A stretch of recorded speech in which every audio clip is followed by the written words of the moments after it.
آپ احتجاج کریں، اور آپ کیوں نہیں کر رہے؟ آپ کیوں نہیں کر رہے؟ ہاں دیکھیں نا، آپ کوئی ڈیلیگیشن نہیں آ رہا، کوئی سچویشن مختلف نہیں ہے۔ دوسرا پھر اگر آپ کو لگتا ہے کہ وزیر داخلہ ہی ہمیں روکتے ہیں تو اب وہ پاکستان میں بھی نہیں ہے، تو آپ کر لیں احتجاج کر لیں۔ بیسیکلی آپ ٹارگٹ کر کے اور آپ ہدف بنا لیں کہ پاکستان کے خلاف جو ہونے والی چیزیں ہیں یا اس کی یا بہتری کے لیے کچھ کرنے کے لیے کچھ ہو رہا ہے۔ حقوق بھی، حق لینا بھی تب یاد آتا ہے جب یہاں پہ کوئی اسپیشل ایونٹ ہونے جا رہا ہوتا ہے، تو پھر اس پر اگر آپ اس طرح کی کریں گے تو میرے خیال میں یہ سیاست نہیں ہے۔ انہوں نے بالکل ٹھیک کہا ہے کہ آپ ایسا سیاست ضرور کریں، لیکن ایسی سیاست مت کریں جس سے پاکستان کو نقصان ہو۔ دیکھیں آج اگر پاکستان ہے، اگر پاکستان کی سالمیت مضبوط ہے تو ہم سب لوگ ہیں، ہمارے اگر بارڈرز ہیں وہاں پہ افواج پاکستان کے جو لوگ نوجوان کھڑے ہیں اپنی شہادتیں جو ہیں وہ دے رہے ہیں، تو آج اگر ہم محفوظ ملک کی حیثیت سے یا ایک محفوظ شہری کی حیثیت سے یہاں بیٹھے ہیں تو یہ سارا کریڈٹ یہ جو ہمارے سیاستدان ہیں اور جو پاک فوج کے جوان ہیں ان کو جاتا ہے۔ اور آپ یہ سوچیں کہ اس طرح کی سٹیٹمنٹس دے کے آپ اپنے ملک کے مخالف لوگوں کو کر رہے ہیں۔ دیکھیں شروع سے رہا ہے کہ ایک سیاسی جماعت جو ہے وہ غیر ملکی لابنگ کی بنیاد پہ چلتی ہے، ایسے ہی ہے۔ پھر آپ نے یہاں تک بھی ہم نے سنا کہ فنڈنگ کی گئی، غیر ملکی جو فرمز تھیں ان کو ہائر کیا گیا، پیسے دیے گئے تاکہ وہ ان کی لابنگ کریں۔ لیکن پاکستان کے حق لیے یا پاکستان کی امیج کے لیے کیا لابنگ کی گئی ہے؟ آج تک مجھے بتا دیں کہ ان کے لوگ جو باہر بیٹھ گئے ہیں، اور میں تو ان نام نہاد صحافیوں پر بھی مجھے آج ہوتا ہے کہ کل تک یہی اسٹیبلشمنٹ کے ساتھ بیٹھ کر کام کیا کرتے تھے، تو آج وہی یہاں سے جا کر جب بیرون ملک بیٹھ گئے تو کسی اور ایجنڈے پہ چل رہے ہیں۔ یہاں افواج پاکستان اس وقت ان کو اچھے لگتے تھے، یہاں جنرلز کے ساتھ بیٹھ کر کافیز پینا، چائے پینا ان کو اچھی لگتی تھی، یہاں سے باہر گئے ہیں تو ان کو ساری چیزیں بری لگنا شروع ہو گئی ہیں۔ تو میرے خیال میں یہ ان لوگوں کو بھی دیکھنے کی ضرورت ہے کہ جو لوگ ان کے ساتھ بیٹھتے تھے اور اس کے بعد اب کیا حالات آ رہے ہیں۔ تو میرے خیال میں وزیر داخلہ محسن نقوی صاحب نے پولیٹیشن سے وہ ملاقات ان کی ہوئی ہے۔ دیکھیں میری بات سنیں، بالکل ایک سینیریو چینج ہو رہا ہے نا۔ دیکھیں گورنمنٹ وہاں پہ چینج ہو رہی تھی، ٹرمپ کی حلف برداری تھی، پہلے تو ان کو توقع تھی کہ ہمارے لیے اناؤنسمنٹ ہونی ہے، پہلی بات انہوں نے کرنی ہے کہ عمران خان کو رہا کر دیں۔ عجیب سی ان کی سوچ ہے، ان کی پارٹی کا منشور غلط ہی ہو ہے، گیا، انہوں نے ٹک ٹاک اوپن کی، وہاں بھی عمران خان ہونا چاہیے۔ ان کی منشور کا جو پارٹی کا منشور ہے وہ یہی ہے کہ عمران جو بانی پی ٹی آئی وزیر اعظم ہوں گے تو یہ ملک بچے گا، باقی کوئی بھی ہوگا تو یہ اسٹیٹ جو ہے وہ خطرے میں ہے، دوسرا کوئی نہیں۔ جس طرح پروپیگنڈا کیا گیا کہ وزیر داخلہ محسن رضا نقوی کی جانب سے اینٹی چائنا اسٹیٹ جو تقریب تھی اس میں شرکت کی گئی، اس پہ انہوں نے باقاعدہ وضاحت بھی دی۔ پھر ان کی جو ملاقاتیں تھیں ان کو جو نیگیٹو طریقے سے انہوں نے ہائی لائٹ کرنے کی کوشش کی۔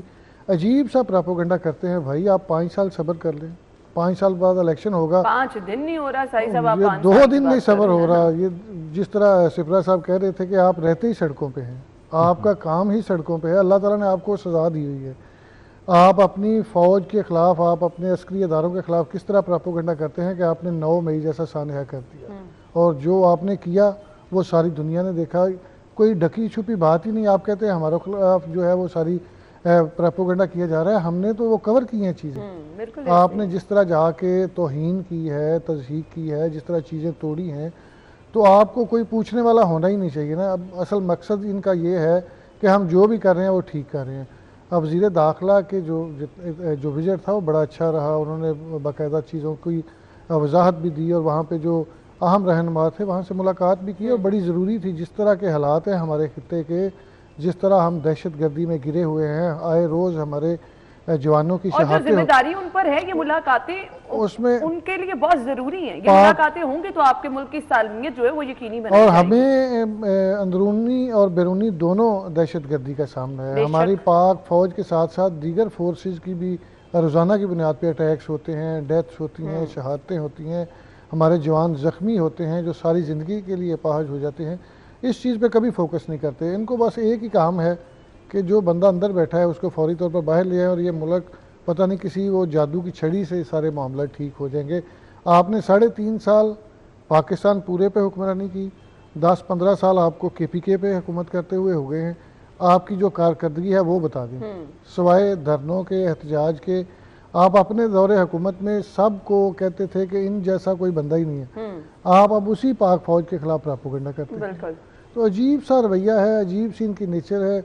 میرا خیال ہے ان کو بجائے اس بات کے کہ سوشل میڈیا پہ یہ سارا کام کریں، یہ گراؤنڈ میں آئیں، آ کے فیلڈ میں دیکھیں، لوگوں سے ملاقاتیں کریں، ان کے مسائل دیکھیں، اس کے بعد چیزیں جو ہیں وہ بہتر کر کے اپنی کارکردگی صاحب یہ تو انہوں نے اپنے ٹائم پہ نہیں کیا، تو آپ کیسے کر سکتے ہیں؟ جہاں تک رہ گئی اسٹیٹمنٹ کی بات، تو یہ میرے خیال سے سیدھا سیدھا وار کرنا ہے. پتہ ہے نا کہ پاکستان اور چائنا کی دوستی بہت زبردست ہے اور بہت سارے یہاں پر بڑے بڑے منصوبے چائنا کے تعاون سے ہوئے، تو جان بوجھ کے اس چیز کو ٹارگٹ کرنے کی کوشش کی جا رہی ہے. خدارہ یہ سمجھ لیجئے کہ یہ جتنا ملک ہمارا ہے اتنا ہی آپ کا ہے. اس کے مخالف اگر آپ کوئی بیان دیں گے، اس کے مخالف اگر آپ کوئی پروپیگنڈا کریں گے، تو نقصان نہ صرف ہمیں بلکہ اتنا ہی آپ کو پہنچے گا. تو پھر آپ نے سیاست کہاں بیٹھ کے کرنی ہے؟ ایک اور بات کرنا چاہ رہا ہوں. ابھی دیکھیے گا، اگر اینٹی اسٹیٹ کو بیانیہ بنا رہا ہے یوٹیوبر یا سوشل میڈیا ایکٹیوسٹ جو ہیں، اگر اینٹی اسٹیٹ بیانیہ بنائیں گے، ان کو پکڑا جائے گا، حراست میں لیا جائے گا، ایجنسیز ان کو پکڑیں گی، کیسز بنیں گے، ایف آئی آرز ہوں گے، تو پھر یہ صحافت پر قدغن نہیں ہوگا. یہ پھر ہم لوگ کہہ دیں گے کہ ہمیں صحافی جو ہے اس کو یہ کیا جا رہا ہے اور صحافی یہ نہیں ہے. دیکھیں ان کا ڈالرز کے لیے وہ کسی حد تک بھی جا سکتے ہیں. شاہد سپرا صاحب، جو چیزیں حقیقت سے برعکس ہیں، جو بیانیے خود گھڑ لیے جاتے ہیں، وہ کیسی صحافت ہے؟ میں وہی کہہ رہا ہوں. دیکھیں اگر ہمیشہ ہمیں پاکستان کی بات کرنی چاہیے. وزیر داخلہ نے کیا بات کی؟ انہوں نے کہا یہ غلط رنگ دے دیں، جو کر لیں، اس زہریلا پروپیگنڈا سے ہونے والا کچھ نہیں ہے، لیکن ہمیں پاکستان کے لیے کرنا جو بھی کرنا ہے. تو میرے خیال میں ہماری جو نوجوان نسل ہے، جو یہ سوشل میڈیا ایکٹیوسٹ ہیں، جنہوں نے اس کو سورس آف انکم بنایا، بہت اچھی بات ہے، میں اس پہ نہیں جاتا کہ انہوں نے ٹھیک ہے بنائے ہوئے، لیکن آپ اینٹی اسٹیٹ، اینٹی اسٹیبلشمنٹ یا افواج پاکستان کو یا اداروں کو آپ نقصان پہنچا کر ان کے خلاف بیان بازی کر کے اگر سورس آف انکم بنائے گے، تو پھر جو ریاست جب اپنی ذمہ داری کا مظاہرہ کرے گی، پھر جانا چلے بھی گئے ہیں، چلے بھی گئے ہیں. بہت ساری خبریں جو ہیں وہاں سے بیٹھ کے کر رہے ہیں. پرنٹ میڈیا پہ، الیکٹرانک میڈیا پہ نہیں چلتی، چونکہ یہاں پہ بہت سارے فلٹرز ہیں. جب آپ خبر دیں گے، آپ کو پوچھا جائے گا کہ بھائی آپ خبر دے رہے ہیں، کہاں سے لے کے آئے ہیں، اس کے کوئی شواہد دیں. اور سوشل میڈیا پہ تو جیسے آپ بیٹھے ہیں، آپ زبان درازی کر کے آپ جس کو مرضی برا بھلا کہتے ہیں، کوئی پوچھنے والا ہی نہیں ہے. اور یہ ٹرینڈ پھر ایسے آگے نکلتا رہا کہ آج آپ کو یہ دن دیکھنے پڑے ہیں. بریک لے لیتے ہیں، بریک کے بعد آئیں گے اگلی خبر کی طرف. Stay with us.